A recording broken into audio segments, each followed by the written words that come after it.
شاهد ماذا قال أساطير كرة القدم ومحللي القنوات العالمية بعد فوز المنتخب المغربي على نيجيريا والتأهل لنهائي كأس إفريقيا. ولكن قبل أن نبدأ، إذا كنت فخور بالمنتخب المغربي يرجى الاشتراك في القناة والإعجاب بالفيديو وكتابة تحيا المغرب في التعليقات، ولا تنسوا تعطير فمكم بالصلاة على رسولنا الكريم.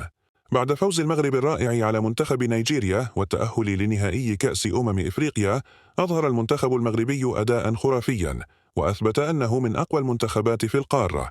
انتصار لم يكن عاديا، بل كان انتصارا للتكتيك ولروح قتالية عالية جعلت كل من شكك في قدرة الأسود يصمت تماما.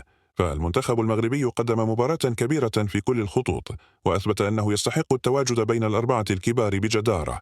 لكن ما أدهش الإعلام والعالم لم يكن فقط الفوز، بل التصريحات النارية التي خرج بها كبار نجوم وأساطير كرة القدم العالمية الذين لم يخفوا إعجابهم الكبير بأداء الأسود، حيث صرح الأسطورة كريستيانو رونالدو لقناة سبورت تيفي البرتغالية وقال: لقد شاهدت مباراة المغرب أمام نيجيريا، والحقيقة أنني أعجبت كثيرا بالمغرب، فهو يمتلك فريقا متكاملا يلعب بعقلية احترافية عالية.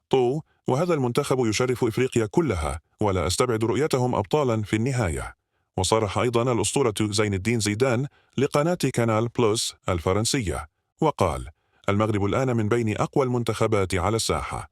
أعجبني انسجام اللاعبين وهدوءهم تحت الضغط.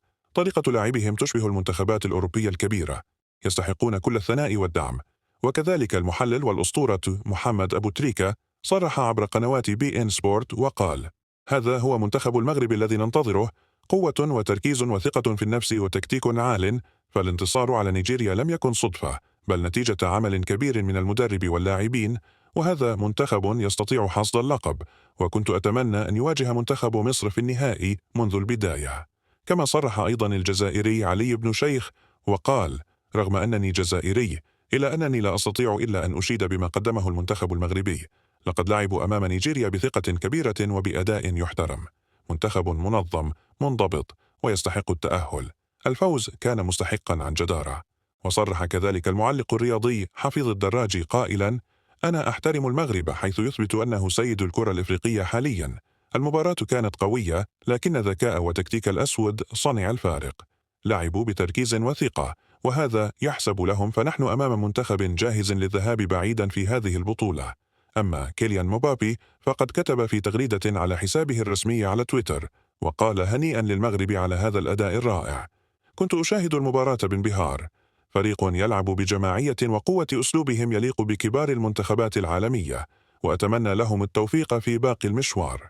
تصريحات الأساطير هذه تؤكد أن ما يقدمه المغرب في هذه النسخة من كأس إفريقيا ليس بالصدفة، بل نتيجة عمل طويل ورؤية واضحة، والقادم سيكون أعظم.